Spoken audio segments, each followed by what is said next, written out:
Hola, mi nombre es Román Fernández y soy profesor del Departamento de Ingeniería Electrónica de la UPV. Bienvenidos a la microclase de hoy sobre los rectificadores controlados de media onda. ¿Te habías preguntado alguna vez cuál es la diferencia entre un rectificador y un rectificador controlado?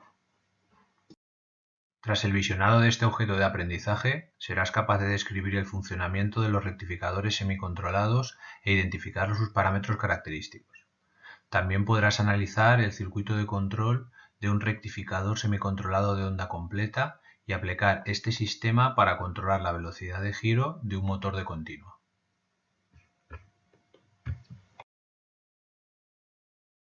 Los contenidos que trataremos en este objeto de aprendizaje son los siguientes. Primero, veremos una introducción a los rectificadores y repasaremos su clasificación. Después, analizaremos juntos el principio de operación de un rectificador semicontrolado de doble onda y finalmente estudiaremos una de sus aplicaciones. Comencemos pues con la introducción. Los rectificadores son una clase de sistemas electrónicos que funcionan como conversores AC-DC, es decir, transforman la tensión alterna en una tensión continua.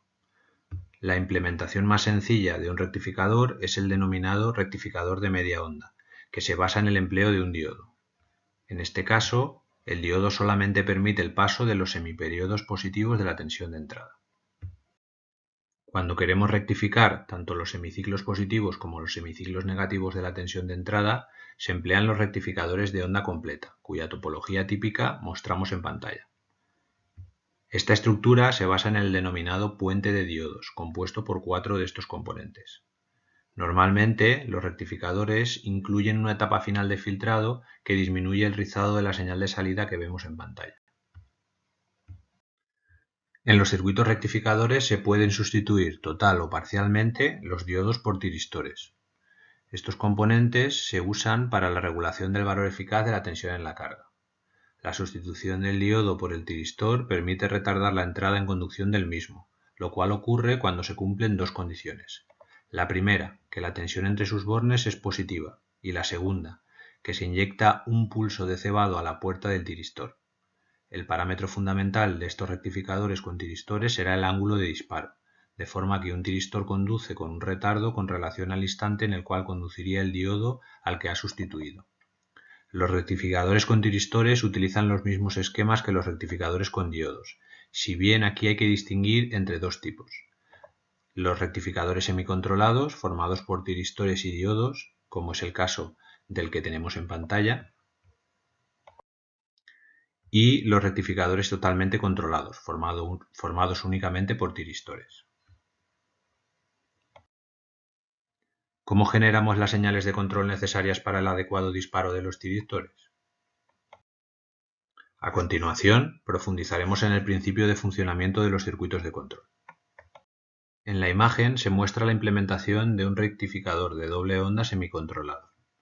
¿Qué semiconductores se han empleado en el puente? Exacto, dos diodos y dos tiristores SCR. Esta placa transforma y rectifica la señal de la red eléctrica para proporcionar una señal DC cuyo valor eficaz puede ser configurado mediante el potenciómetro de control.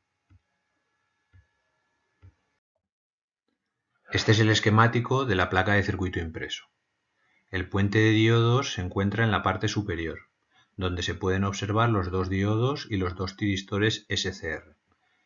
El circuito de control se encuentra en la parte inferior del esquemático. El núcleo de control es el circuito integrado TCA785.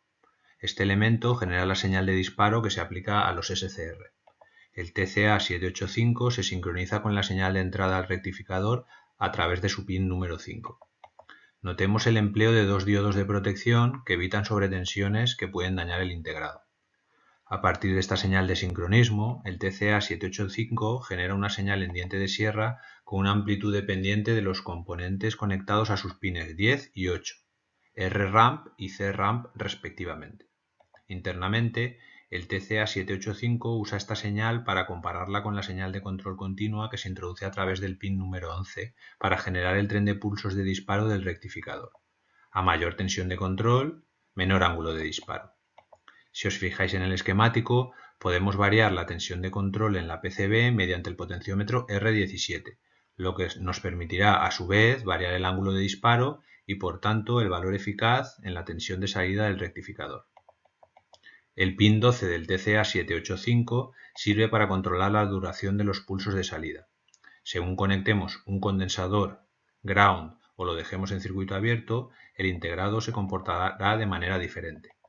Os animo a que reviséis el datasheet del TCA785 para investigar un poco más acerca de sus características y sus ecuaciones de diseño. A continuación, vamos a aplicar el circuito rectificador para controlar la velocidad de giro de un motor. Concretamente, vamos a controlar un motor TEM R3L3017. El motor está instalado en la bancada de la figura, en el lado izquierdo. El circuito equivalente del motor se muestra a la derecha de la pantalla. En este caso, el estator está formado por un sistema de imanes permanentes, por lo que no es necesario alimentarlo para su funcionamiento. En cambio, sí que es necesario excitar su rotor o armadura para que el motor gire. El circuito equivalente de la armadura está formado por una resistencia, una bobina y una fuerza contraelectromotriz. A partir de los valores de los elementos del circuito equivalente de la armadura y del resto de parámetros del motor, como su velocidad de giro nominal y su potencia nominal, que podemos encontrar en su hoja de especificaciones, es posible calcular las constantes del motor KV y KT que definen su funcionamiento. Emplearemos nuestro rectificador semicontrolado de media onda para excitar la armadura de este motor siguiendo el diagrama de conexiones de la figura. Es posible monitorizar la tensión en la armadura del motor usando un osciloscopio. En el caso de la corriente es posible utilizar la resistencia RS, que tiene un valor conocido pequeño, para no afectar al circuito, para realizar una medida indirecta de su valor con el osciloscopio. La gráfica superior muestra la señal de entrada a nuestro circuito rectificador, es decir, la tensión de red. El panel central muestra la forma de onda típica de la tensión en la armadura, mientras que la parte inferior muestra la corriente en la armadura. A partir de estas señales podemos medir los parámetros típicos del circuito. El primero de ellos es el ángulo de disparo, que representa el tiempo transcurrido desde el cruce por cero de la señal de entrada hasta que se produce el disparo del puente rectificador. El segundo se conoce como ángulo de extinción y representa el tiempo transcurrido desde el cruce por cero de la señal de entrada hasta que la corriente toma un valor cero tras el disparo. Recapitulemos. Durante este vídeo hemos presentado los circuitos rectificadores y los hemos clasificado. También hemos estudiado el circuito integrado TCA785 que permite controlar el ángulo de disparo de los tiristores. Finalmente hemos estudiado una de las aplicaciones de los rectificadores controlados, el control de motores. Espero que haya resultado útil este objeto de aprendizaje. Un saludo.